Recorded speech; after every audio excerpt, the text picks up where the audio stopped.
smash this fucking shit.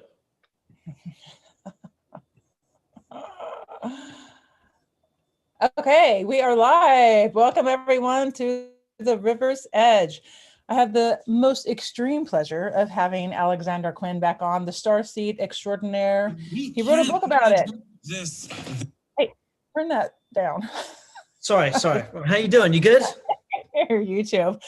Alexander and I are going to be talking about ETs, everything about ETs. Alexander, can you remind everyone the name of your book and when they can buy it and where? Okay, so my book, it looks like this. Yes. Starseeds, what's it all about? I was offered a publishing deal with an advance from Ozark Mountain Publishing, who is Dolores Cannon's publisher. So it's really great validation because I spent 8 months writing this book. It's 7 years research and actual personal experiences. So to have one of the biggest names in the metaphysical world actually say, hey, this is a really serious book, we want to have it as part of our family, it basically means it's something that you might want to consider buying, because if it's good enough for them, then it's basically not an amateur kind of book. It's like a pro book. I'm actually not going to go with them. I'm actually self-publishing, but it'll be out in about a month or two, and there's a lot of stuff in there about ETs, ascension, galaxy, hidden truths. There's some stuff in there I couldn't even publish because my publisher wouldn't allow it. But yeah, there's a whole lot of stuff in there, and it basically clues you up on everything that's going on and why we're at the moment in human consciousness, and links it all together. Awesome. And where did you say we can buy it? On Amazon, or where are we going to buy it? Yeah, so you can buy it on Amazon. Also, if you go to my YouTube, the book, the link will be there on YouTube, and it'll be under all the videos, underneath in the description. Awesome. Okay. Hey, those of you guys watching, can you let us know if you can hear the volume's okay on my end and also on Alexander's, if you don't mind? And there's a delay in the feed, so when your comments come in, it's like 30 seconds past when I talk. So I'll look for the comments, see if you guys can hear us. But okay, there's so many questions about ETs, and I am a total novice. I know a gray alien. You can't see Perry, and you have yours. I love that, your ET behind you. So I don't even know where to begin. How many types of ETs are? Maybe we should start from the beginning. Like, where did this all begin? Who came first, the ETs or us? Are we descendants of the ETs? You tell me where we should start, because you're more well-versed in this. Okay. Creator God came first, right? Right. Creator source God. So you hear the ETs, the angels, all of them talking about creator source. All of them talk about that. So creator source came first. Then the universes, because there are multiverses, there are loads of different universes. And when universes collide together, sometimes when universes collide together, they form another universe. But that's a whole nother idea altogether. But we'll work on that some other time, because some of the ETs have come down and channeled that, your idea about a big bang, well, some completely random bang just randomly happened 14 million years ago, and now we've got all this stuff. Something can't always just be created out of nothing. So there was always a universe to some degree, but we can get into that later on. So we got creator source, then we got the universe, which has all of our stars and our galaxies and everything. And I'll talk about how many stars there are out there and why it's actually impossible mathematically that we're alone. But they want us they want to make you believe that we're alone, because it's all about control, conquer, and divide. And then they don't have to admit about the anti-gravity technology and free energy and all the other technologies that they've been hiding since about 1947. We'll get into that too. Then we had all the ETs, extraterrestrials, but actually we're extraterrestrials ourselves. So we really need to break the habit of, like, we're human, they're extraterrestrials. We're actually extraterrestrials ourselves, because when we get advanced enough that we can get out of our own solar systems and go to other planets, we will appear in other people's skies. Right. So and then they'll look up at us and go, oh my God, it's ETs. And we're like, well, hey, we're just other beings, just like you. Right. yeah, we're just a little bit further on down the road. So the Earth has been around supposedly for, I think, 4 billion years, something like that. But the Arcturians, the Pleiadians, and other extraterrestrials, I'll talk about who they are and where they come from. They've been visiting here for a very, very long time. And before the humans, there were a different couple races of humans. Not like just the one that we have now, but there were different heights and different colors and stuff, and it boiled down to one. And now we've got the one that we've got now with varying different degrees of genetics. We've been crossbred by a lot of ETs that have come here: reptilians, Syrians, Arcturians, Pleiadians. So the Anunnaki have played with our DNA. So we're a crossbreed of a lot of ETs, and a lot of ETs look at us and they look at our DNA. What about the one behind you? What is that one? That is an Arcturian, and the Arcturians come from the Boots constellation. But I'll tell you where they all come from shortly. So basically, they say we have 99% junk DNA in our system. It's a lot of that's being activated now. That's why we're getting ascension symptoms, DNA upgrades, all this kind of stuff. And for you that are interested, look up Barbara Marciniak. She talks about something called Enki's gift. It's basically something to do with the Anunnaki, which is a time-activated DNA encoding thing, which wakes us up. And if I'm going too fast, just slow me down, cut me off. I just want to say thank you, Steve Swanson, for the super chat. Much appreciated. Okay, carry on. So we are part DNA ourselves. A lot of the ET races look at us and they look at our DNA, and they look at it's almost like our DNA is like royalty in terms of ET, because we have so many different types of ET DNA in our system. And the Greys, they wanted to take our DNA. That's why they made a deal with President Eisenhower and so on and so forth. So we can talk about that too. But basically, yeah, so source creator, then the universe, then the ETs, then humans, aided by the Pleiadians who came along in Lemuria 50,000 years ago. And here we are with a whole load of ET DNA, which is sitting in us right now. What about the animals? So the animals, if I'm honest, I don't 100% know, but if you look at the channels by Barbara Marciniak, who worked a lot with the Pleiadians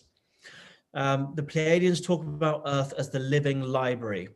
So they basically say that Earth, a lot of the ETs look at Earth as like the jewel in the galaxy, where a lot of DNA, it's a massive DNA storage unit almost. So a lot of people think, and including channel messages by the Pleiadians, that a lot of the animals that we have are actually different types of beings that are out there in the universe, but the DNA is stored in them. Obviously, they look like they're in different forms, but so it could be, from what I've seen and heard and insider stuff, that the animals are also partly to do with ET stuff, but it's stored in animal bodies. Okay. So how many different ETs are there? Do we know? Yeah, I mean, I don't know the exact number. I mean, there was, somewhere in 2000, there was a list of 144, but there's actually hundreds of thousands in our galaxy and in the universe. There's many, many, many types. And if you basically look at, the main ones that people know about are the Arcturians, which is this guy. They come from the Boots constellation, and the main sun is Arcturus. And I think that's 30 million light years away. That's very, very close, basically. In our neighborhood, that's super close. That's really close. So for in terms of ET travel, that's actually super close. So the Arcturians are our neighbors. Then you get the Pleiadians who come from the Pleiades. And if you look up, I'll draw, you want me to actually draw this for you? You can actually, so the Pleiadians come from the Pleiades. So the best way to see their constellation, I'll draw this for you now on a bit of paper, is if you look at the Orion constellation, and then you've got this is known as the Seven Sisters. So it's got 7 stars So you got the Orion constellation here. Where is it? The Orion constellation here. And you got Betelgeuse up here, which is an orange planet. The way you follow it is you go from the belt of the Orion up like this. This one's called Aldebaran, where you get the Vril with the long hair, the psychics who worked with Hitler during the Second World War. That's another story altogether. And then you get the Pleiades up here. So when you look up the night sky, follow the belt from the Orion up to Aldebaran, and then you get the Pleiades. This is where the Pleiadians are from. You also get... I want to talk about also, have you seen an ET ships? And we'll go into that too. And also people are asking, I saw some questions about how do you know if you're a star seed? So we can start with, have you ever seen an ET? I have seen an ET. I have had experiences on board craft in the astral, and I have seen an ET. I've seen a ship in the sky. Yeah, all three. Check all three. Yeah. When did you see your first ET, or has it only been one time? It's only been one time. I am very fortunate in the UK to be living on top of a building.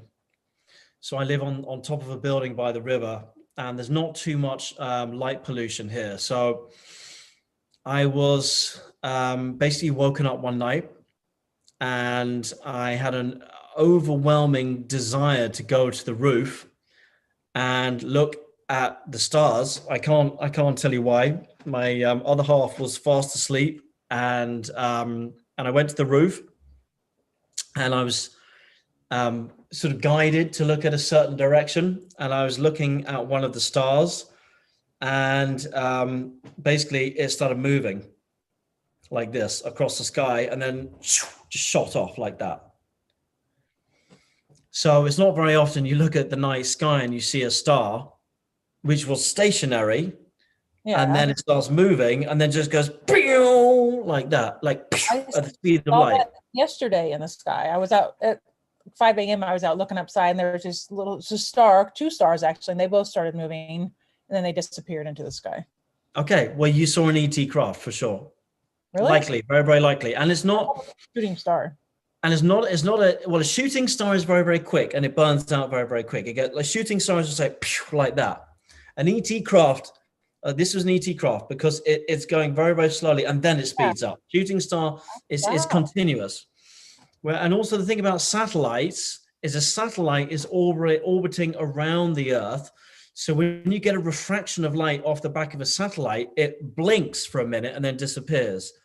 An ET craft stays luminescent all the way. So it's something completely different. Oh, that's interesting. So you said you did or didn't go on board a ET ship? Yeah, so I've had two what people would call abduction experiences. For me, they were beautiful, absolutely beautiful experiences. There was nothing abducting about it. The first one was I basically was, there's a guy who I was following called Jerry Sargent. He's in the UK. He lives in Cheltenham, and he does a lot of work with ET channels, ET meditations, things like that, how to connect with your star family. And he got an Arcturian download about how to connect and actually connect with your ETs and your ET family. And it was a very specific meditation I did about 3-4 years ago. I was in the flat alone at the time. And you basically take yourself into a holographic universe, and you have to use a lot of geometry. I could find the link, and you could probably put it up on your below the video. I think it still exists. And I was basically envisaging going on the craft and wanting to go on the craft. And anyway, that I could envisage a craft in my mind, but I wasn't going on it. And then I basically went to bed that night and got into the covers. I put on binaural meditation, 432 hertz, And I got into bed and I seemingly fell asleep almost instantly. And when I woke up, it felt like I was going to get up and go to work. It felt like the next day. And it felt like hours had passed, but only like 15 minutes had passed. And I felt like I'd had a full night's sleep. And I ran downstairs to go and say goodbye to friends and family that had been here, but no one had been here. And it was so strange because I knew someone had been in the had been here in the flat, but I couldn't. I had this overwhelming feeling that someone had been here, and there's more to the story coming in a minute. But so I started, it's crazy, right? I've been asleep for 15 minutes, and yet I felt like I've been asleep for hours. And then I woke up and I started checking all the rooms, like, where are they? Where are they? Where are they? I was like, it's like I need to say goodbye to my friends and family who had just been here, but I couldn't, and I felt really upset about it. And anyway, I didn't think anything of it. I thought maybe I'm going crazy. And then my mentor, who guided me, was part of a black military project. She's very, very psychic. She called me up the next day and she said, you're not going to believe this. And I hadn't spoken to her in quite a while. Hadn't spoken to her. And she called me and said, you really need to go and get a past life regression ASAP, because you were on board a craft last night. I think it's Arcturian, and they were just checking you over. And I said, well, that's really, I kind of believe that, because I laid down and then I had missing time and I went somewhere and I don't know where I went. And then I felt like someone was in the flat and then they weren't. And last night was weird as hell. So she was like, yeah. So, and then another time was, again, I fell asleep very, very quickly.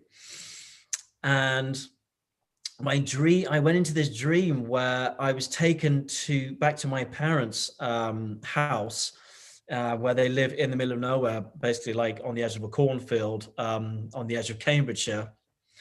And I was taken there, but it was so vivid. It was like not a dream where things are ethereal and 4D. It was like I was actually there, standing on the edge of this cornfield, at the edge of the perimeter of where the garden is.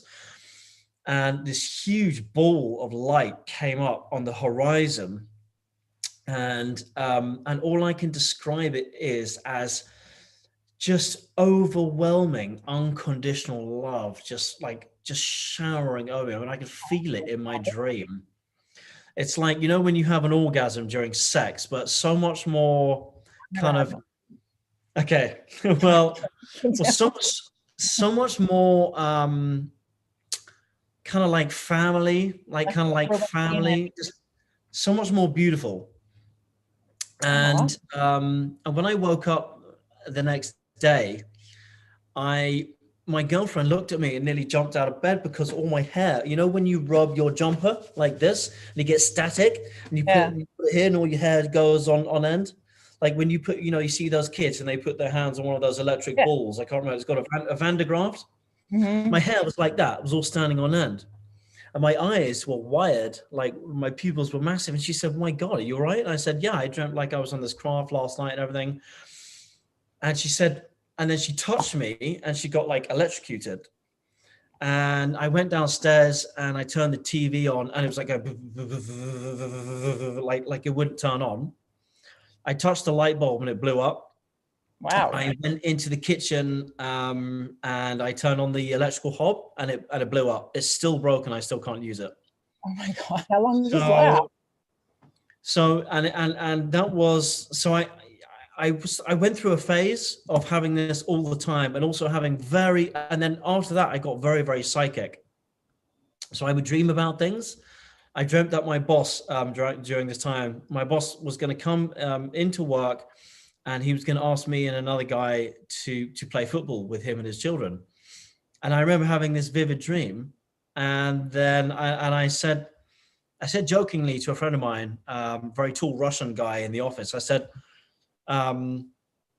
yeah, he said, how are you doing? Blah, blah, blah. We were having lunch. I said, yeah, I had this crazy dream that Nick is going to come in today and he's going to say, do you want to come play football with me and my kids in the park across the road from the office? And then we get to the end of the day at 6:30 and we were drinking a beer, a can of Foster's in the office canteen, and Nick comes in and he's talking to someone else, and then the Russian guy ends up talking to him, and Nick asks the Russian guy, "Hey, look, me and my kids are going to be playing football in the park across the road. Do you want to come join?" And the Russian guy, I remember his look to this day. He turned around, he looked at me, his jaw like wide open, like he's seen a ghost. And I said, "Are you okay?" He said, "Nick just asked me to go and play football with his kids in the park across the road." Right. So the thing is, when you start having these experiences and going on craft and hooking up with ETs and stuff, a little piece of them rubs off on you, and the electromagnetic spectrum stuff and the energy stuff rubs off on you. And there's a lot of people who have experiences with greys, and then they suddenly become more telepathic. A lady who I interview on my YouTube channel called Althea, she had an experience with greys. She woke up in the middle of the night and there were two grey beings, and then they pushed her back down on the bed, and then months later on she could start channeling light language. So this is not unheard of. It happens quite a lot. So yeah, I mean, the greys, into you were saying, how many aliens are there, how many different species? It's like reptilians. There's good and bad reptilians. There's like the greys.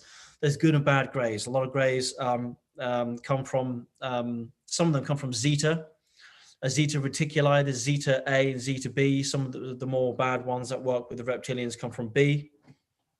So, we have quite a basic concept of who these aliens are. I've just saved something I want to look at just quickly, just to touch on that. You get all the Nordic races, like so you get the Pleiadians. And then you get the Tolwites, the Vesuvians, and then the Agarthans. So are these reptilians that people say that the Cabal, the Illuminati, that we're all taking down, the spiritual warfare that we're in right now, they come from reptilians? Is that the case? Do you know about that? Yeah, so you need to look at the social structure of how this all works. So at the top of the structure, you have like a kind of I want to say like a dual thing, but it's actually more like three people right at the top of the structure. So you've got like the Anunnaki, otherwise known as the Sumerian gods, and the reptilians at the top. And then they created all the bloodlines, the royal families and stuff like that. I mean, like Anunnaki, bloodlines, all of it. And the presidents are like way down here in terms of power in the world. There's a lot of things that presidents don't know about. Like there's people in like the US military, when like Trump and people say, "I want to know what's going on in Area 51," and one of these top generals will come in and say, "You don't need to know about that." So there's levels and levels and levels way above presidential level, but it starts with like reptilians and Anunnaki who can take on human form, and then they create all the bloodlines, the royal family, stuff like that. And then you get the black military operations, Area 51, Nellis Air Force Base, the stuff going on, Pine Gap, blah, blah, blah, blah, but it just goes on and on and on. And then you get like large corporations. Some of the CEOs of these large corporations know all about the ETs. Then you get governments and presidents and things like that. And then it just filters down to like the people on the street. So there are levels and levels and levels and levels and levels way above president. Black military. Can you tell who is taking on human form? Who in today's world is a reptilian taking on a human form? Well, reptilians can actually take on holographic human form. So they can, they call them shape shifting. So they're not actually shifting their body. They just use a hologram. So I think, there's a very famous case. I think it's Billy Corgan, who's the lead singer of the Smashing Pumpkins. He's actually openly come out and said, I've actually experienced this. It's real. And they actually dropped their shield, and I actually saw it for real. He's actually come out. Others have too. Some of them have actually been killed talking about it. Reptilians usually like to work in deceitful ways and cloak themselves. They can also come in the astral. They work in the 4D. Because we've been tampered with genetically, we do have a part of our brain is reptilian, so they can come in the sleep and attack us. That's how they get in. So you want to deactivate any reptilian soul contracts and things like that, and keep yourself safe at night. The Anunnaki, otherwise known as the Sumerian gods. They also came here 250,000 years ago, 300,000 years ago, and they were very present here in the Sumerian sort of place in the Middle East. There's still a lot of hidden treasures and things there that are going to come out big time quite soon. So you've got a lot of interfering ET races that have come down, and then also you've got like Egypt was very heavily influenced by the Syrians and Atlantean energies. Lemuria was born out of the Pleiadians, who came and originated the new human in Lemuria, and they put a little piece of their DNA in us, so that we have 24 chromosomes. So basically 23, and the 24th is actually quantum, but eventually science will catch up with that. And so there's a lot of different ETs. They've all played different parts, some good, some bad. Yeah, the good and the bad ones. And some are here to play in the dark side in today's world. And then there's good ones there to help us with the ascension process, correct? Yeah.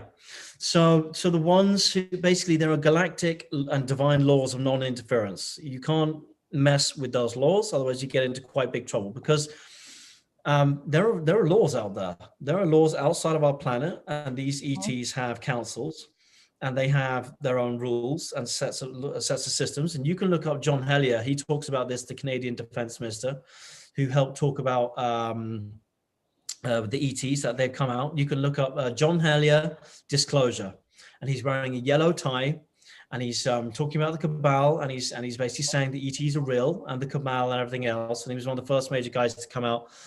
John Hellier talks a lot about the ETs and the Galactic Federation, but there's many federations. That's just one. And they have rules and things, and there are laws of divine non-interference. And it basically says you can't come to Earth and just mess with us, because there will be consequences. So the reptilians did that. They've all now been booted off, and a lot of these people who are reptilian people in Hollywood or royal bloodlines, are certain. There are good ones and bad ones, but there are ones who have hunting parties with kids, and they rape and they do terrible things to kids. I won't go into too much details. I don't want to get this video demonetized, and they breed kids for adrenochrome and all that kind of stuff. And then there are some reptilians that have come, and have they taken on the human form and they're doing that, or is it? Yeah, I mean, there's only a very small percentage of reptilians who take on human form, but a lot of them actually create bloodlines who then do the work for them. So like the Solvay family, they were a big industrial family who were part of the Mothers of Darkness castle in Belgium, where they did a lot of terrible things to children and witchcraft stuff there. And they're partly involved in helping to put all the fluoride into our water system and things like that. So when you look at all these groups like Majestic 12 and stuff, I don't know if they really still exist, but there are basically, there are factions out there who are working underneath these factions to help suppress us, conquer and divide us. Some of the Rockefellers, the Rothschilds, things like that. All these guys are aware of ETs, and they know they're fully aware about ETs, and have for a very long time. Prince Charles knows about ETs. Reagan knew about ETs. When Steven Spielberg came out with I think it was the ET film, ET Go Home. I think that was 1982, and Reagan actually invited him to the White House to do a private screening so he could see it. And there's a very famous conversation from Steven Spielberg and Reagan said to Steven Spielberg, as Spielberg has been trying to tell us that ETs are real for a long time. I mean, ET, Close Encounters of a Third Kind, War of the Worlds, Indiana Jones and the Crystal Skull. I mean, all of his films, ET, But I mean, Reagan came up to Steven Spielberg and he said, Steven Spielberg went up to Reagan and said, so do you think ETs are real? Because I have my own opinions on them. And Reagan is historically known for saying, we know they're real, but I can't say anything more than that right now. Right. Well, I think they've known for a long time, but no one discloses that ever. Yeah. Oh, yes. I was going to ask some of the questions. Is there something else you want to finish with that thought before we? Yeah, no, I can't remember what I was going to say. I've got a whole lot of notes here. I want to talk about things that people might find interesting too, but slam some questions at me and we'll mix it up as we go. Okay. A lot of questions I think about starseed. What is a starseed and how do you know if you are a starseed? Okay, this is going to sound really generic, and this is probably not going to this is not the answer that people might want to hear. But if you are basically researching star seeds, and if you think you might be a star seed and you felt a little bit different your whole life, you probably are. And if you're, people, yeah.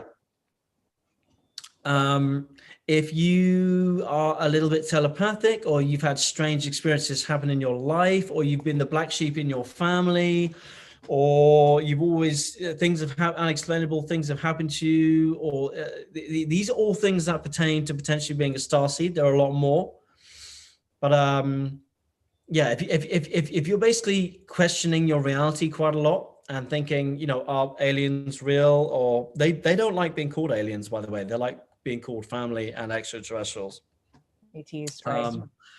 There are things you can do. I'm building a global starseed database where I'm working with a woman in Egypt who lives near the pyramids, and she basically, her name is Nazama. We can put the link in your video, but basically you can go to her, and she's a professional Akashic reader. So it's not like just a freebie thing where you tip up and she'll give you pay her some money, and she'll read your full Akashic record, tell you all the ET lives you've been in, like what you did. She'll draw them for you. Like it's like a proper pro setup. And then you can come to me afterwards, and I'm linking all the star seeds up all around the world at the moment. So I'm taking, I literally have, I know a lot of people emailing me every day, and I'm putting them on the database. All the Arcturians I'm linking up in America, and I'm linking up all the Syrians and the Orions and people, because you can sometimes get a closer bond with your own kind. So, you know, finding out that you're a starseed, you know, you've got to do a little bit of research on what starseeds are and all that kind of stuff. But just the very fact that you are asking and wanting to know about it designates the fact that you very highly likely are. And then that's just the start of your journey. You said I was Arcturian, didn't you? Yeah, my Arcturian mentor said that you have Arcturians and Arcturian entities around you. Yeah. Nice. So my ET friend Perry that I told you about, but he's a gray. He's not Arcturian. Okay. Why do the ETs want gold? Do they want gold? Yeah, that was the Anunnaki. So the Anunnaki supposedly came down to Earth, because Anunnaki means from heaven whence they came. So Anunnaki is actually a human term. It is not the term that they give themselves. Now, I know someone that knows their real name, and they won't give it to me because the Anunnaki don't want their real name coming out. So there are still a lot of, they're still fairly well hidden. The Anunnaki come from a lot of different places. Everyone's heard about Nibiru. But basically, so the story goes, Nibiru's atmosphere was failing very, very badly, and they were getting too much radiation from the cosmos, and they needed something that like a gold shield. Gold reflects radiation very, very well.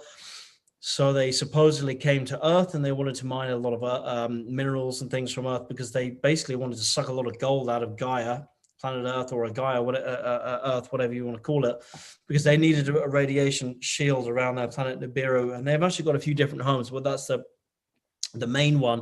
You know, gold is of no material wealth to Anunnaki. I mean, they've got technologies and things like hundreds of thousands a year ahead of us. They couldn't care less about gold, but they use it for properties and things like that. So that is why I think your friend was asking about the gold thing. It's linked to the Anunnaki, but that was in the Sumerian times in the Middle East. Okay, so Nomos. You just said Nibiru. Someone was asking about the story. It wasn't the Nibiru planet that's supposed to, I don't know what the story is about. It's outside of Earth. We're going to crash into each other, or there was some recent story about Nibiru. Do you guys, anyone in the chat, have any information on that? Do you know what I'm talking about, Alexander? Yeah, I mean, Nibiru is a big red planet, 10 times the size of Earth. It is supposedly home of the Anunnaki. I also have a friend of mine who says that a lot of the really, really bad souls have actually been taken off planet, have been taken to Nibiru to be set, basically set straight, set right. Nibiru has a massive, huge elliptical orbit that comes back into our solar system, I think, every 3,600 years. I could be wrong. I'm sure someone in the chat will probably update me on that, but it's something around there. So you get the return. It's called the return of the Anunnaki, because it's basically the Nibiru coming back in. And they think sometimes that every 3,600 years or whatever the number is, basically when it gets so close to our Earth, it messes up our gravitational field and the water on Earth so much that you get floods and stuff like that. So yeah, that's what they're saying. It was some prediction that some major catastrophe could happen regarding Earth and Nibiru. yeah, it's not going to happen. In fact, the Anunnaki, I think from what I'm hearing, are back now or have already returned, and they're basically clearing up, because the Anunnaki, they've got a lot of infighting right now. They're fighting each other. So they created some really badass karma on Earth over the last 300,000 years, and they're coming back to clean it up, but also to clean up a lot of the damage that's been done to some of their soul groups. So there's a lot of cleanup going, not just for humans, but for a lot of the ET races as well. So as above, so below. We're all in this together. You think we'll see more of these ETs surface, and we'll see the starcraft, the spaceships this year? Well, I mean, spaceships are appearing in our atmosphere more and more and more. Yeah, exactly. They've been appearing in our skies for thousands, well, millions of years, actually. If you look at some original oil paintings by some of the masters, you can go back and there's actually ET's craft in the sky. You could talk, I can't remember the name of it. I think it's ET craft in original oil painting. There's a lot of coins in history, which the deep state and cabal have been hiding from us, with ET faces and things on it. In Barcelona, in Spain, there is an actual astronaut on one of the cathedrals there wearing a spacesuit, and that was built so like 300-400 years ago. So all throughout our history, there are ET things going on. There are, it's a long story, but basically you can see all these things, but they're trying to cover it up. Now, when the Anunnaki came down to Earth, there was an abomination, because they basically started mating with the natives. So when you get a human and an Anunnaki, you get something called the Nephilim, which are basically these giants. So these giants have been dug up, these massive skeletons, which are absolutely colossal. Like, so is he between an ET and a human? Bigfoot is something totally different. That's the Kashkai thing. That's something that I think you have in the States, but that's a totally different entity. But the Nephilim were big giants, mostly from Sumeria and around there. And every time an archaeological dig digs up one of these massive, like 8 foot, sometimes 12 foot, suddenly you get Men in Black appearing, the CIA. It's all wiped out. And then they get rid of all the skulls and everything. So, but we're going to be seeing a lot more about that as time goes on. So more truths are going to be coming out, because there are a lot of archaeological finds and things. You know, like let me put this idea to you, okay? This is how crazy, you know, in an age of lies, everything is a conspiracy theory, because that's what the CIA and the NSA, they want you to believe, that in an age of lies, everything is a conspiracy theory, right? Mm-hmm. So let me put this idea to you. So imagine you're crazy. Yeah, absolutely. So imagine we didn't know about the dinosaurs. Yeah. Imagine we didn't know about them. So we just think it's always been humans on Earth, right? And then someone digs up a dinosaur, say 100 years ago. What the hell? There's massive reptiles bigger than a house walking around on Earth. Like people wouldn't believe it, right? People would think it's fake. So is it so hard stretch of imagination to believe, well, actually there were humans, which were giants, at least they were humans. Mm-hmm. But no, they want to cover that up because it doesn't fall into the narrative that you've been sold. So people are okay to go with the fact that there were reptiles walking around bigger than your house, but they're not prepared to believe that there were giants walking around that were actually humans. Let that sink in for a sec. Do you know what I mean? Yeah, no, I completely concur. So what if I wanted to have a baby with an alien, with an ET? How do I make that happen? Well, it's already happening. There are people who agree. There are people who agree to come to Earth. It's known as the hybridization project. A friend of mine was part of the hybridization project. Sometimes, often you pre-agree to do it before you come as a human. It's something mostly women do. And what happens is a lot of women around the world, they don't talk about it because it's very, very taboo. It happened to a friend of mine, but they get pregnant. Your friend has an alien baby? A lot of people do. A lot of people do. Yeah, it's called the hybridization project. There are actually entire Facebook groups designated just to survivors of this, and support groups for people who have lost their children. So what happens is they get pregnant. They don't know why. They don't tell their husband or their boyfriend, but they know they're pregnant. And then 3 months in, they lose the child, and they don't know why, but they have a dream that they've been on a craft and all that kind of stuff. And then in the years that follow, often these women, they will have dreams they will see the child growing up in their dreams over the years. And sometimes, if they're very lucky, the child will come actually to Earth and they'll get to meet it. And a woman who I interviewed called Mary Rodwell, who's Australia's #1 ET researcher, she said that there was a woman who had this experience. She lost her child at 3 months, and I get tingles. I've got goosebumps when I'm telling this story. She had a pregnancy, and she lost the kid at 3 months, and she never told. A lot of these women usually never tell their husbands because they don't believe them, because it's too unearthly, right? That doesn't happen. Or how do you get pregnant? And then she basically, it was part of the Lyran felines, because some of the Lyrans were feline looking and they bred with the Pleiadians, and you get feline looking Pleiadians. That's another thing altogether, but they can look a bit cat-like. And she had these dreams for years afterwards that she had a child that had like cat-like features. And she was on a plane, an internal flight going from somewhere in America, I think from one side to the other. And as she was getting off the plane, she was the very, very last person getting off the plane. And when she was asleep on the plane, she had this dream that she saw this child with these cat features. And the child said, "Mommy, I love you. And I want you to see me. I want you to know that I'm real." So as all the air hostesses were at the front of the plane, she heard a noise at the back of the plane, and she looked round, and there was a child facing the other way, and the child turned around, and it was like a cat-looking child with cat features, and it was the child that she's seen in her dreams. And then the child vanished. So she actually saw, and there's a lot of reports of this. People don't talk about it, but I'm very lucky because my mentor was an Anunnaki Zeta hybrid. She was part of a military Black Ops program, so she was born and grown in an underground base in America.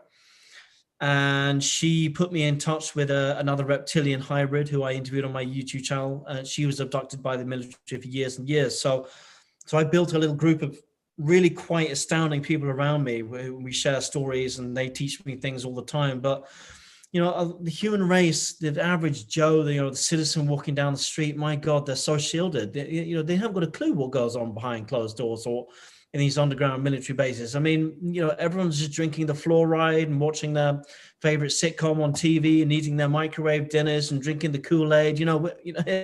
We're so brain dead as to what's really going on. Yeah, and if you're not ever... Oh, sorry, go ahead. People are only just starting to wake up, so... Yeah, well, some people don't believe in ETs at all, which is shocking. But I guess if you were raised in a certain environment when you just think that this is it, they're only humans exist in this galaxy. Well, let's play with some figures, yeah, because you know people find it hard to believe some of these things sometimes, and people like, well, you know, I'm struggling with this, so let's play with some numbers. I wrote this down a little bit earlier on because I want people to get this, play with this concept in their head. Okay, so astronomers and people in NASA are real people. This is not like just ET UFO conspiracy theories. Like astronomers and NASA people estimate that there are roughly 100,000 million stars in the Milky Way galaxy, right? 100,000 million stars in the Milky Way. That's just our galaxy, part of our galaxy, right? That's a huge number. Huge. So outside of our galaxy, there are millions and millions of other galaxies. So we're talking like trillions and trillions, trillions of galaxies, stars. You know, they calculated that there could be more stars out there in the observable and non-observable universe than grains of sand on Earth at this moment in time. So if you basically look at the probability of how big the universe is and how many different scenarios there could be for an Earth-like planet, and this is just the basic ones. I'm going to talk about some other ones in a minute, but let's just hone it down to a point where non-believers can understand this. Yeah. Planets that are just in the right livable space away from a star or a sun where life can grow, right? So you're telling me that in trillions and trillions of basically chances, we're the only people in the universe. It's not mathematically, it's a mathematical, it's not even possible. I agree, but I think it takes getting used to hearing it so people can wake up to there is more out there. And that's why we have people like you spreading some truth bombs. Yeah. But I mean, go on. So if you've got a question, you fire and I'll come back to stuff. Yeah. And look at your notes too. I just want to make sure I'm not missing people. I want to make sure they get their questions answered. What does he know? Frank is asking, what does he know about gravitics? I don't even know what that is, or anti-gravities. What do you mean gravitics? Okay. So the industrial military complex, and the industrial military complex have a, go on. Is that the right word? Gravitics? That's how it's spelled. Yeah, that's a good way to describe it. I mean, it's I've heard, that's fine. The military industrial complex have an anti-gravity craft. They actually have loads of anti-gravity craft. They have it's a triangle called the TR3B. You can actually look it up on Google. It's open knowledge. They're not even hiding it anymore. They've actually had anti-gravity technology since about the late 40s. And that's why a lot of people don't want to believe this stuff, because they don't want to have to deal with the concept that, wait, I've been lied to, my father was lied to, my grandfather was lied to, his great-grandfather was lied to, but I they've had reversed ET technology and shared technology with the Greys. That President Eisenhower actually did a deal with them. So we've been using hydrocarbons, we've been using oil, we've been using all this stuff. Great for economies, but we've been using all this stuff. And yet we've had free energy since 1947. People don't want to believe that because it's just like, we've been so lied to and manipulated that people don't even want it. They ignorance is bliss at that point. So there's a lot of ignorance is what's going on right now. Yeah, but I mean, I mean, if you found out tomorrow that your whole reality was a lie, I mean, that would your psyche is quite a delicate thing. Your psychology, right? That could lead you to have a mental breakdown. That's why a lot of the truths, they're going to be coming out soon. We're only going to be hearing about 20% because the public just would have mental breakdowns. They're not ready to handle it. Do you think it'll ever all come out? I think maybe in hundreds of years' time, maybe. Yeah. Oh, wow. I'll still be alive. Oh yeah, you'll be alive. You'll still be alive. Your soul will be alive, whether you incarnate here or someone else, a different perspective. But yeah, so anti-gravity. Sorry.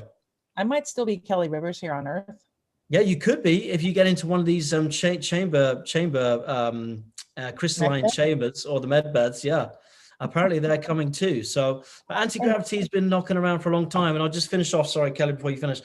So the TR hyphen 3B basically can shoot. It's a man-made craft.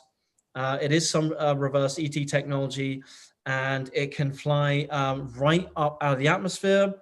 It can go to the moon and the Mars moons, and it can also go in the oceans. It can go underwater just as easily as it can in the air.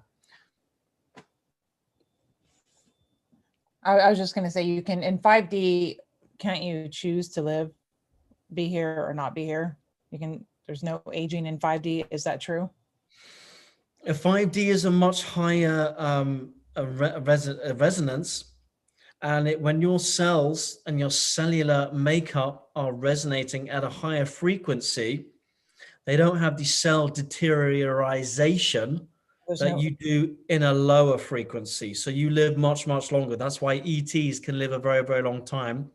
Also, it's helped by the fact that they don't have nicotine, caffeine, like recreational drugs in that system, and all this stuff, which age us exponentially. Right.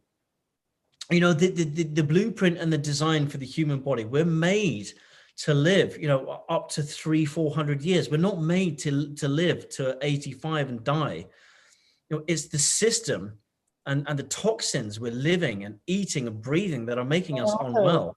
The beliefs we have and the struggles and the pain and the suffering. I mean, I think that's worse than anything. Yeah, absolutely, absolutely. But also don't forget, you have an intelligent body. You don't have to tell it what to do when you wake up in the morning. It just does it for you. But that is also the problem. That is also the problem when you don't take command of your own body, and also your body is listening. The cells in your body can hear you. They talk your language. So when you talk to your body, sometimes you can heal yourself by talking to your own body. If your legs are hurting, this sounds crazy, but try talking to yourself like, legs, listen to me. I really need to work with you. Like, I need you to stop hurting, or I need you to do this. Your body is listening to you, but we've lost that contact with ourselves, spiritually with ourselves. We don't have the spiritual connection with ourselves and our body anymore. So the body just runs riot from the day we're born. The body just keeps ticking over. We're not in control of it. We just keep, putting all these toxins. And then one day, you got cancer, or you got this, or you die at the age 85. But actually, we're the boss of the body. And you can interact with your own cellular, the cells in your body. You can talk to your cells. And the way the resonance that you vibrate at massively helps you deal with that. So talking to your body and having a high vibration is also part of that as well. I mean, the Anunnaki have an incredibly high vibration. So they, some of these Anunnaki can live up to hundreds of thousands of years. So, but in Sumerian times, like Enki, Anu, Marduk, all these names that you can look up, the Sumerians, they come back. They're still alive. So, time for them is very, very different. If you send a rocket out, I think it was Einstein talked about this, but if you send a rocket out into space at the speed of light for 20 years, and then you come back, if you send a rocket out at the speed of light for a year, and then you come back, you've only been gone a year. But when you come back, it's like been 50 years on Earth. So everyone has aged. You come back, you've only grown a year, but everyone's aged. So a lot of your friends and family have died. So if you look at low resonance, you get things degrading very, very quickly. And time is different in different frequencies and resonances and electromagnetic frequencies, but it also affects your DNA and how long you live. So also don't forget, the pharmaceutical companies and the bloodlines and the royal families, they do very well to keep us sick and keep us dependent, because it keeps us dependent on the state and the pharmaceutical companies and all the, it's all ties in. It's got to take care of our bodies, mind, body, and spirit. Okay. What are star seeds? We ask. Oh, someone said, where does Bigfoot come from? But you kind of answered that, did you? Yeah, I mean, Bigfoot is, they have parts, they have national parks in America where they have it fenced off, and they know that they're out there. You can't go in there.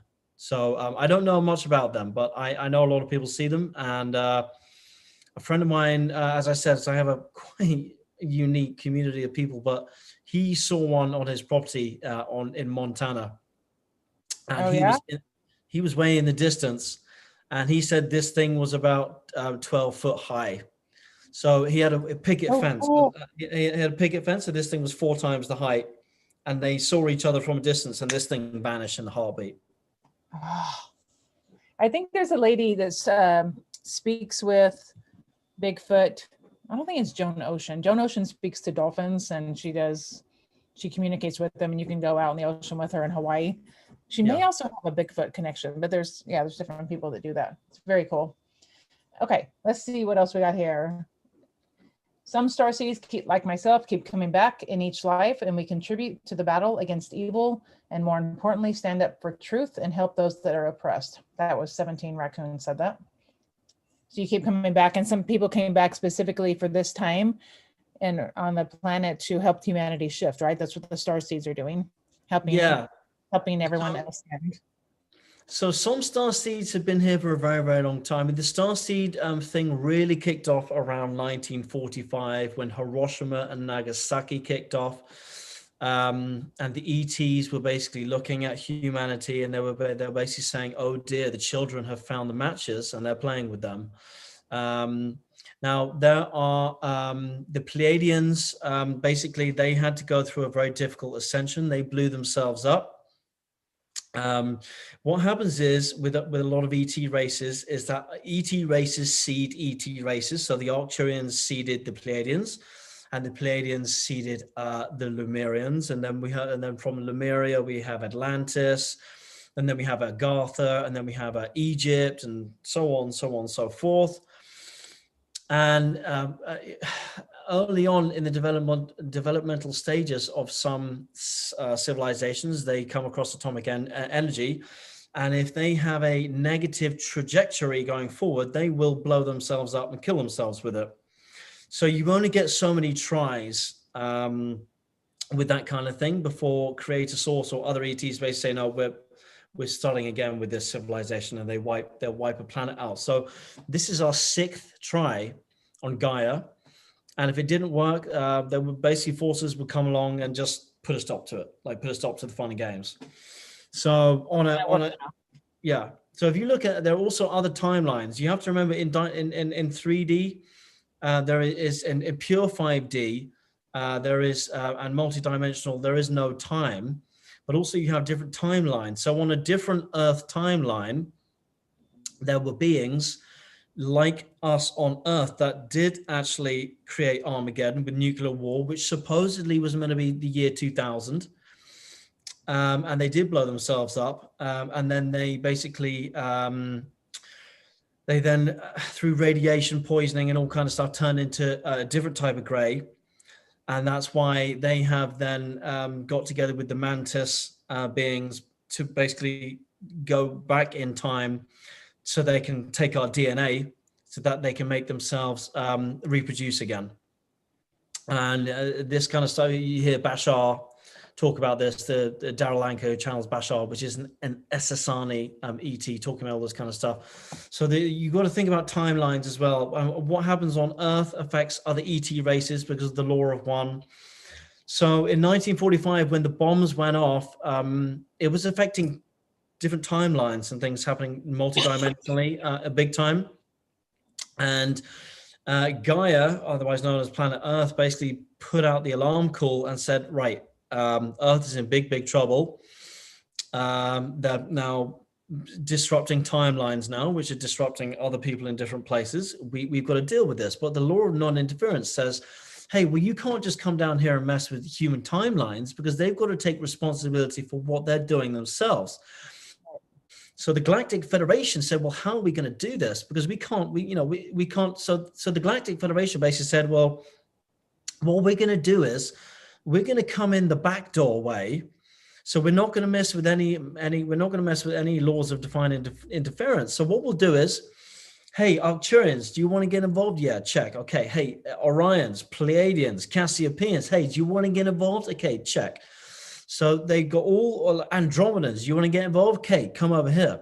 So they started getting all these people, all these ET councils together, and federations, and the Galactic Federation, and they basically said, what we're going to do is, we're going to send we're going to send your soul down, and you'll reincarnate in a human body, but you'll have a much higher vibration. You won't be of the people. It'll be very, very difficult for you. You might not feel like Earth is your home. You might be the black sheep in your family. You might be the person that never fitted in. You might, all these kind of things. And you're going to go down there and you're going to become system busters and way showers. And you're going to help break down the old systems. And you're going to be some of the first, like people like Edgar Cayce and some of the big psychics, all this kind of stuff. And the star seeds. So there's different varieties of star seeds. There are old soul star seeds, and then there are the three waves of the star seeds. Now and then you also get the ones who are indigo as well. Like I think I was saying before, you get Nancy Ann Tapp, who was I can't remember the name, but she had a special ability where basically when you eat potato chips, your body doesn't process it as a taste, it processes it as like a shape, like triangles. So when she heard violins, she heard music, she saw the color blue. When she ate potato chips, she could see triangles. But when she looked at the human aura, she could visually see colors. And from around the time after the Second World War, all of these colors that she was seeing, a new color was coming in, which was indigo. And that's where you get indigo children from. Right. So you get old star seeds, which are old souls. You get new star seeds, which is part of the three waves, the Dolores Cannon three waves, the 1, 2, and the 3. And then you get the crystal children, and you get the rainbow children, and then you get the indigos mixed in with all of that. So there's lots of different types of star seeds. I'm an old soul star seeds. There are some star seeds that came here much earlier on because they knew that the great time was going to be around 2012. Or at the changeover of the crossing, or the equinox precession of the equinoxes that the ancients predicted a very, very long time ago. So there are some star seeds that came here a very, very long time ago, and you get these star seeds who are saying this is going to be my last incarnation, and then I'm going to go back home. You're getting a lot of that at the moment. A lot of star seeds saying, I won't be coming back. This will be the last time I'm going to be here, because they've been here a long time.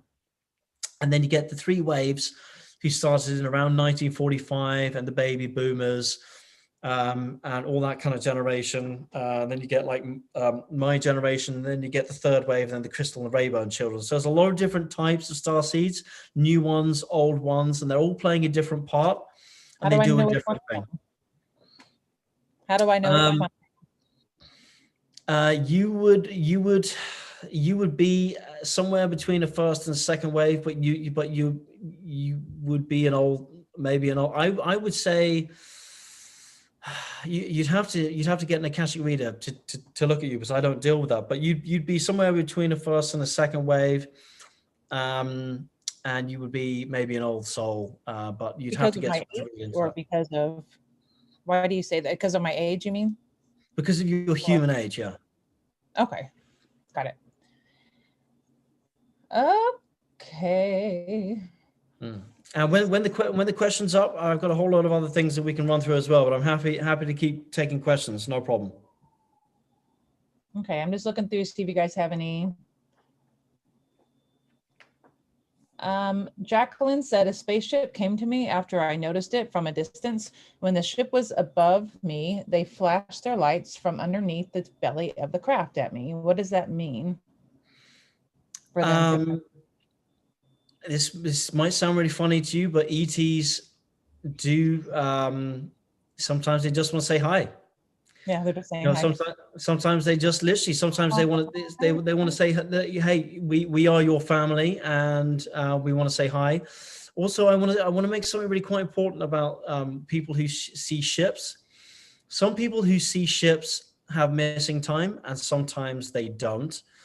But a lot of the time, people who have seen ships, whether they have missing time or not, have then gone on board the craft and they wiped your memory. So a lot of people who have seen ET ships or seen craft in the sky, if they then have a past life regression, they've actually been on a ship. The reason why they wipe your memory is for a couple of reasons. It's because if you basically came back down into your body and you remembered being on the ship, you wouldn't want to be on Earth anymore, because a lot of people, a lot of starseeds are not from here. So if they suddenly turn back up on the ship and they're with their family living in like 5D, 6D, you know, and then they come back down to like crappy 3D with like, you know, the cabal running the planet. You know, some of them wouldn't want to hang around here much longer. So they wipe that memory from your cortex for a good reason. And another reason is because we have caffeine and nicotine in our system, and you know, these GMOs and alcohol and recreational drugs and everything else, and you know, very high sugar content. Sometimes it really messes with the way that the crossover of information from our subconscious and superconscious into our conscious. So when it's being processed and getting pushed through things that are very, very deep, sometimes what can seem like you were with family and good ETs on a spacecraft can go through all the toxins and the stuff, our 3D perceptions, and come out as like something that's scary because we don't understand it.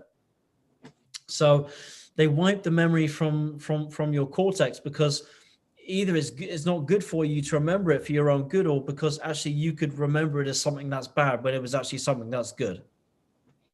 Yeah, I told you my experience when I was 3 years old. I had the gray ET come visit me every night for a year, and he would take me into a spaceship, and then I don't remember anything as soon as going under the spaceship, and then I would like, it'd be like I'd be ready for school the next day all of a sudden, and he would say bye and drop me back off in my bedroom. Oh yeah, for sure. I mean, you know how children have imaginary friends. I had many imaginary friends. Yeah. They're not imaginary. They are a mixture of some, you know, some kids can actually have psychological issues which are genetic. It could be schizophrenic, but a lot of them actually have some of them are angels, because they stay with you to make sure you're going to be okay on the earth plane.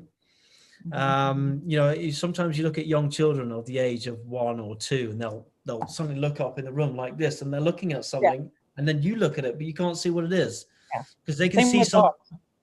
Yeah, they can see something that you can't see. So sometimes it can be ET family dematerialized, and sometimes it can be angels. Yeah. Very cool. Okay, I just want to make sure there's any other questions.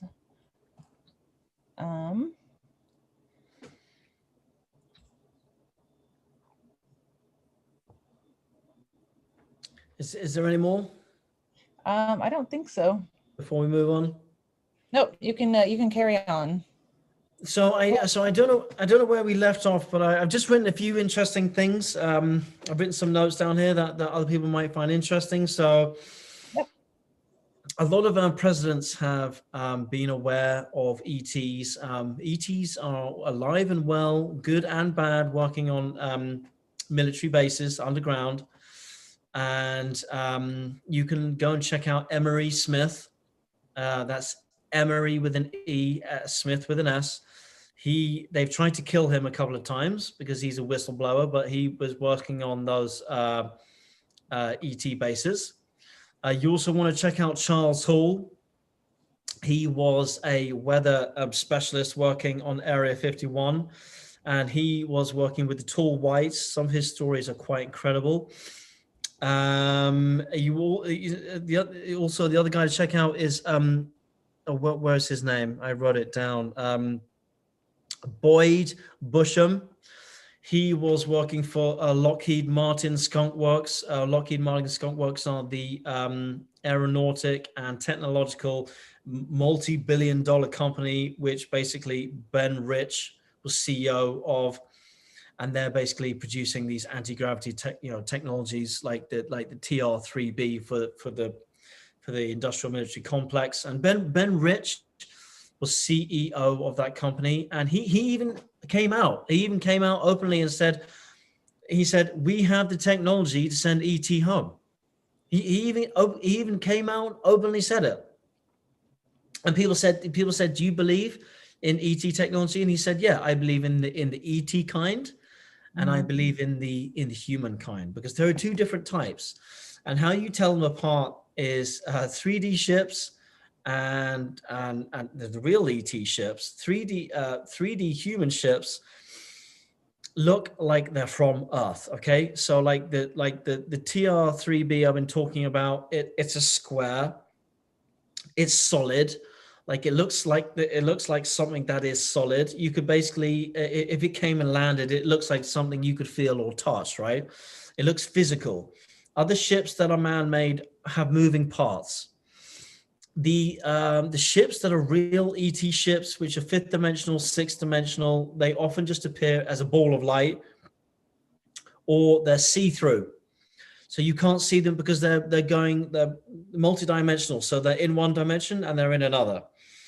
So I think I was explaining to you the other day, it's like the angstrom units. It's like a fan. It's like, these are how ships dematerialize. So basically, when you switch a fan off, like a rotary blade fan, and it sits still, you see the blades, right? Because they're slowed down. When you switch the fan on, they start speeding up very, very quick, and you can start seeing through them because they're vibrating at a very high level. It's going very, very quick. So ET ships are the same.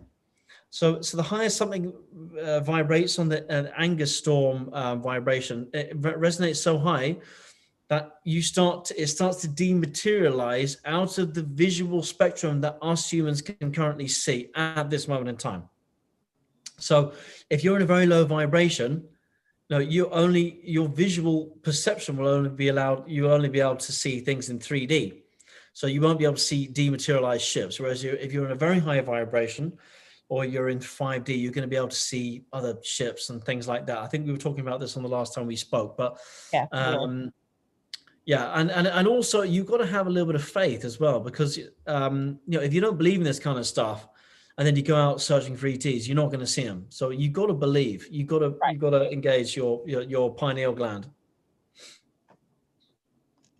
I love this stuff. I just want to give a shout out to Shimmer. Sammy says hello to Shimmer. Hello, Shimmer. Shimmer. I've never seen a picture of Shimmer. Yeah. Okay. And I'm just seeing if there's other questions. You can oh wait, is my God really an alien or entity? Well, it's a big question. It's a big question, because there is God's source creator.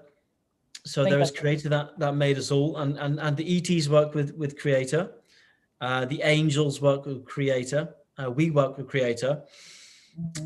So you got all the you got the Catholics, the Christians, the Muslims, the Hindus, the Sikhs, so on and so forth. My personal feeling is actually that they're all just praying to one entity, really, at the end of the day. But it can be confusing, because a lot of these beings that come from the sky, you get in these different Qurans and Hindu books and the Bible, these beings that come from the sky, there's a much higher propensity for them to actually be ETs and to get mixed up with ETs. So you got to be careful if you're praying to like an entity that came from the sky. It could actually be that an ancient text is actually depicting, we're having some visitations. But actually, then there's Creator God, who helps organize synchronicities in your life and things like that. Synchronicities can happen to you because you go up in vibration, and you can have synchronicities with ETs, but Creator Source God is actually the one who's basically making control. And is Creator Source God a being? Creator Source God is all that is everywhere. It's not a man or a woman. People are like, oh my God, it's a man, or it has to be a woman. The thing is with humans at this moment in time is we're very linear and we're very 3D, and our thought processes are quite basic than what we can deal with mentally. And we have to put everything in a box. And like when we have when you have a telepathic, when two very high vibrational Palladians are talking to two other Andromedans, They're having a telepathic conversation in conceptual ideas all at the same time. So basically what will be happening is, like, humans are very linear. So I talk, then you talk, I talk, you listen, then you say something, then I. So humans are very, very linear. So, you know, these multidimensional beings, they can have a massive conversation all at the same time. And they talk in concepts. They don't say like one word at a time. So when they're channeling, you know, like Cryon or all these other beings, or when they're crying, they have to become much more linear and much more basic in order to deal with us. Right. Whereas we have to become more multidimensional. We have to become more vibrational to channel. We got to meet in the middle somehow. Yeah, you meet in the middle. So I can't remember what your question was, but is God a being? Is what he asked. Yeah. God is a being. A being is basically, people would say, it's like an entity or someone that is like in a body. God is not like that. God is everything, but also God is pure energy. But also, you know, the saying Namaste. When people are saying Namaste, Namaste is a very old. I think it's a Hindu saying, which basically means the God in me greets the God in you. Mm-hmm.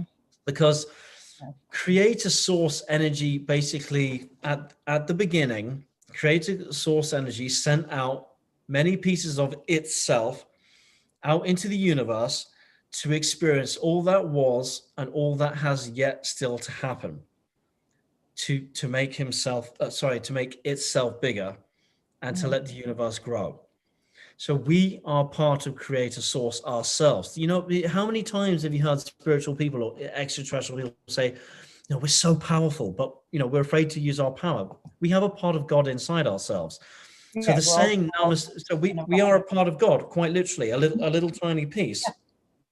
So Namaste basically means I am greeting the God in me greets the God in you. Yeah. So we are all part of it. And when we leave our physical vessel, we either go back to our ET councils, and we have a recap of what we've done and where we're going and things like that. But we also go back to source creator, the whole. And we are everywhere and everything all at the same time. Do you think we come here with to have a certain experience in this human body that we're in, and then if we don't learn our lessons, that we have to repeat it in another life, or you can choose after this life is over, just be like, I'm tired of going back to Earth. I don't want to be a human anymore. Well, to some degree, yeah. I mean, we do choose to incarnate down here for many different reasons. Sometimes it's a lot of the souls at the moment, it's to help ascension. Some souls come here, other ET souls come here just because they just want to come and check it out and try being human for a bit. I mean, it's literally just that simple. A lot of souls are actually on a very specific mission though at this moment in time, to help rise the vibration and get Gaia back into 5D and get all the negativity and the interfering factions out of here. So, you know, people keep going on about starseed missions at the moment in time. Well, the reason why the narrative is so mission heavy with all the starseeds at the moment is because it is very specific at this moment in time. It's very ascension based. Mm-hmm. So, but we also have karma is a little bit different in the new energy since after 2012, and especially now, you know, you can release all your karma in one lifetime. You don't have to keep holding on to it because the energies are not as dense anymore. So you can drop it all now. So you don't have to keep coming back life after life after life anymore. You know, you can do it all in this one. But also sometimes you have to come back in an older energy to also repair karmic damage and unfinished businesses, not only that you have created, but that you have created for other people. So sometimes you're coming back to deal with unfinished business and karma. Sometimes a certain mission. It could be all sorts of things. So it's a big variety. He has something to say about that, Alexander. Yeah. Yeah, so I always wonder that, because people come in here and we have certain people struggle more than other people. And it's like you have life lessons, and it's like, but some people just come here and they don't seem like they have a ton of life lessons to learn. They just sail through, and others it's more challenging. And I guess depends on your mission, right? And right now we all are on the mission of ascension and moving forward out of this duality and this polarity that exists. Yeah. And the other thing I want to touch on, I just want to touch on a few other things. ETs aren't on Earth at this moment in time. There are, people have this preconceived idea that ETs have 3 eyes and 7 legs and all this stuff. Yes, there are some ETs out there that don't look humanoid, but actually there are a lot of ETs that can embody or look actually very human. People have heard of the Valiant Thor, who worked with the CIA, who had 2 hearts and stuff like that. And there's also some other ETs and stuff which actually do look very human. Some of the guys from the Vesuvians, the Venus guys, they actually look very human. The Pleiadians look very human. The Tall Whites, but also there's the Agathans. So Shambhala is the city inside the earth. They have a big smoky sun in there, and they live in the center of Gaia. And the Agathans are very, very tall beings, but they look human. So I hope one day we get to see more of those, because a lot of them are the ancient Egyptians and the people from Atlantis that basically survived the Great Flood 13,000 years ago. So there's a lot more going on.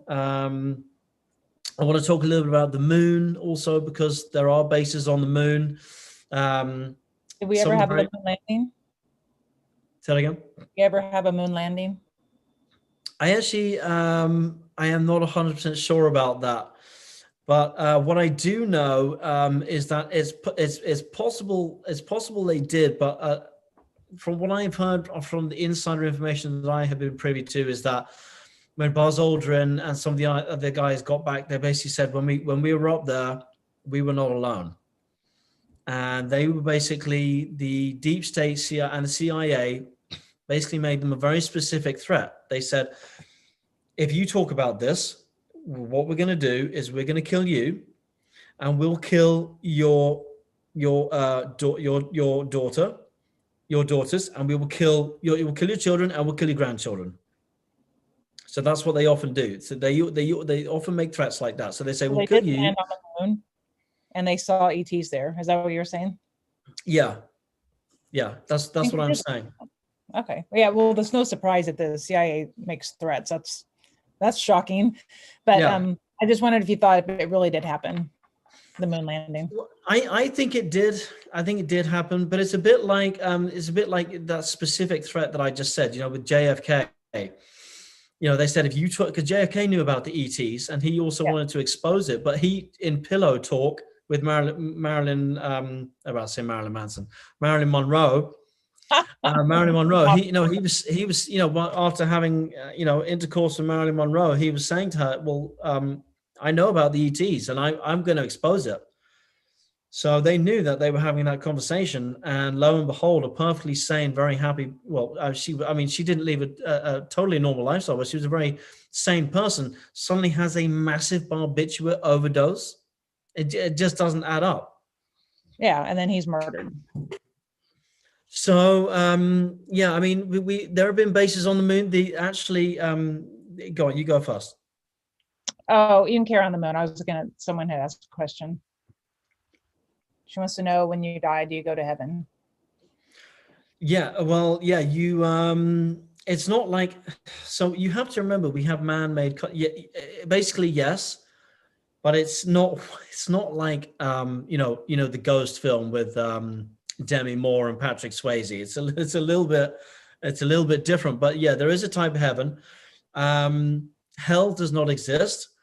There are places that very, very bad souls do go to. They get put there for a while. But basically, you see, a lot of religions a lot of people are going to struggle with this. But we have a lot of man-made constructs, which are all about conquering and dividing and controlling. So politics, religion, blah, blah, blah, all these things. Yeah, power and money. Yep. Yeah, so basically to keep us basically thinking about other things and divided. So like the churches were basically created to make us believe that there's hell to control us. So you mustn't do this because you'll go to hell. I You believe mustn't do this. Yeah, because you'll go to hell. You do, hell doesn't exist. Yes, there are demonic planes. Yes, there are places where really, really bad souls get taken to get turned around. But in general, you can be a murderer in this life. I know people won't understand this, but you can be a murderer in this life and you still go back to a form of heaven. But then when you reincarnate, you have a very difficult second reincarnation, and you have to go through some very, very difficult things. So when you die, you either go back to your ET councils or you go back to source creator. You become part of the whole. All of that is, you're everywhere and everything all at the same time. And you So leave then your body and you're very light. so you either go back to the ET council and decide what you want to do next in your next mission, right?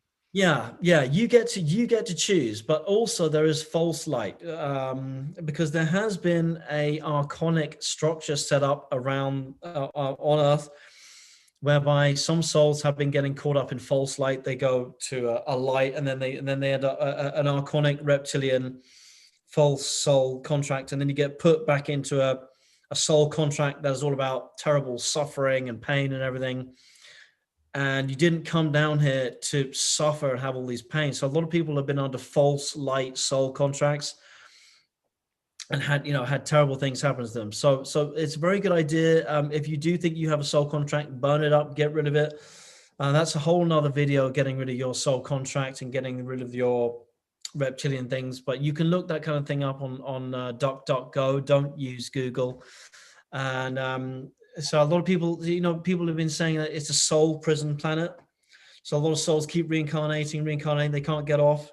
Well, a lot of those shields have been taken away now. So you can choose what you want to do, whether you want to come back or not. But here's the funny thing. It's quite funny because there's a lot of old souls, ET souls, who've been here for a very long time. And they all say the same thing. They say, I am never coming back to Earth. So when I reincarnate, I'm never coming back here because this place sucks. And I know a lot of the people in your chat room will be thinking and feeling the same, because they know when I reincarnate, I'm going back to the Pleiades, or I'm going back to Cassiopeia, or I'm going to, right? Yeah. So, but a lot of souls are actually more than expected are actually choosing to come back because of the trajectory we're now on, and the future is actually looking amazing. Right? Yeah, so all the suppression and all the pain and everything is going to be going away. So it's looking pretty good. Can you touch on our perception of planet Earth or the Earth plane? That's from David. Yeah, well, I mean, the Earth plane is basically, I mean, some of the big, if you look at some of the most famous universities in the world, I mean, just from my mind, things like Harvard and Columbia and, Cambridge University, Oxford University, some of the big, really big famous universities in the world. There might be some other ones in other places. Well, the really big universities galactically are near Sirius A, in that part of the world. But so there are different places where you can come to learn, but the Earth plane is just one massive learning place. And it's one of the hardest schools in this galaxy, Earth. So to come to Earth, you get a lot of these star seeds. You say, well, I'm a galactic commander and I'm a captain on a ship and I'm this, that sounds like a pretty tall story, but it is, some of them have to be, because it takes some of the toughest star seeds souls to come down to the Earth plane, because it's freaking tough down here. Yes. I don't think you're getting any argument from us. So imagine you come from a sixth density vibrational, craft or place, or you're fully telepathic, you have telepathic conversations, you're almost a light embodiment, but in a body, and you don't have to deal with this crap. You live 1,000 years and then you give all that up to come down here. It like sucks. So somewhere on a super conscious level, akashically, your body knows this. Like it's tough being down here. It's very, very tough. So the Earth plane is one massive learning platform, but it's also a huge illusion. And the illusion of the veil is being ripped off us slowly as we're ascending through the 3D world and the earth plane, the matrix we've been living in, the massive illusion that we're alone and that we're going to die at 85 and all this stuff, and we have to suffer, and the illusion of all these dualities is something we go through, but it's also something we learn on a soul level. So yeah, earth is just a big platform, a staging platform to learn and also to help others around us. The veil lifting, is that where we're realizing that perception is reality, our beliefs create our reality, and we're eventually going to get to that point where we see that we've created the world that we are living in? Yeah, to some degree. I mean, the way that I like to say that is our inner beliefs are what create your outer reality. So, the reason why we come down with an entourage. All of us have an entourage. Some are E.T, some are like the old gods, some are angels. Family?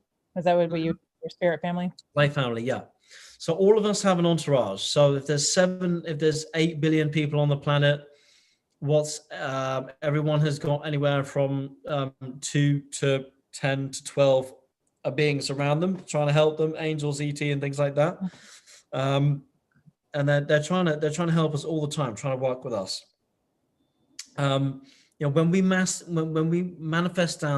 don't manifest down here, they have great compassion for us because it's so freaking difficult to manifest in 3D. Otherwise, everyone would be a billionaire. Everyone would be something, high vibrational, whatever. Okay, just for example. But when you don't manifest in 5D or 6D, they don't have quite as much compassion because they're like, you should know better. So. Mm-hmm.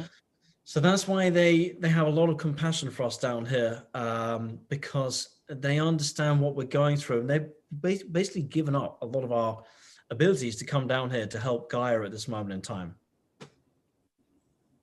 Right. Okay, I don't see any other questions, but we have another. Oh, it's already 1:30. I do have a call at 2 o'clock. I have to get on. Okay. So if you want to wrap up, I'm just trying to think if there's any other important things to think about.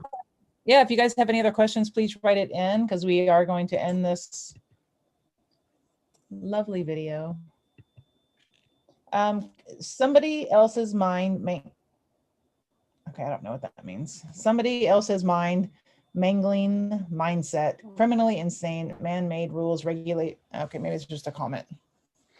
Yeah, well, I mean, a lot of psychos have been running the world for a long, long time, and they want wars and they want genocide because that makes money and it keeps them in control, and they have absolutely no care for human life. So yeah, you're right on that one, whoever wrote that. That was Kenneth Gabriel. And David says, are we only seeing part of the earth plane? I feel there is more, as we have seen so much beauty in the places we have traveled where most won't.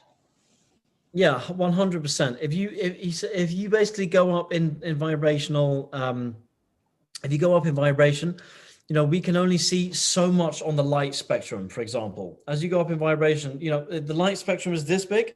Yeah. And we see just that little bit. Yeah. So as you go up, your third eye opens and you can see more beings. There are literally, cities and buildings and places that you can't see that exist because they're out of your vibrational awareness. So yeah, in answer to that question, 100%. Like if you do remote viewing, can you do remote viewing? I've never tried. It's remote. It's actually very dangerous to do it if you don't know what you're doing, because there are people in the CIA and the NSA, they have professional remote viewers who are just looking out for other remote viewers to shut them down. Okay. Also, when you go into the astral and start remote viewing, you can create attachments and cords to quite bad negative beings and things, and you bring them back in with you. So remote viewing is not something you just want to go and try. You need to really know what you're doing. It can be very dangerous. What if you cloak yourself? You can, but you need to know what you're doing. I am. I don't know what I'm doing. Yeah. All right. Well, do you have anything else before we? Bid farewell. Yeah, I mean, next time I wrote some notes. I mean, I was going to talk a little bit about who the men in black are, the MIBs, because you also get women in black, a little bit about the Philadelphia Project. I was going to talk about, if you guys don't know, check out Stan Romaniak. He was an ET contactee, but they basically, the deep state didn't want him talking about ETs anymore, so they planted child, you know what, pictures on his laptop to basically get him put away. But he's quite cool. He's actually got a Netflix thing on Netflix. Stan Romaniak, check him out. What else? Charles Hall, check him out. Boyd Bushman on YouTube. He comes out. He's got cancer. He's like 90 years old, and he shows you all the ET pictures. He's really good. What else? Yeah. Emery. Oh, sorry. Go ahead. Emery Smith, check him out because he's a whistleblower. The Geyser Intelligence, the Viril who worked with Hitler, Valiant Thor, check that out. I'm just trying to think anything at Ben Rich and Alan Hynek, check him out too. Alan Hynek was, you know, who Steven Spielberg made that film, Encounters of a Third Kind. Mm-hmm. So Alan Hynek was a black ops military industrial complex guy who worked on these bases with real live ETs. When Steven Spielberg was going to make the movie Close Encounters of a Third Kind, he managed to find this guy because he said, I need to know how to make this movie. I need to make it like, I need the real details. You know, how do these ships work and everything? So he was a real guy that worked for the government. He really worked with ETs, and he actually helped Steven Spielberg make that movie. So check him out too.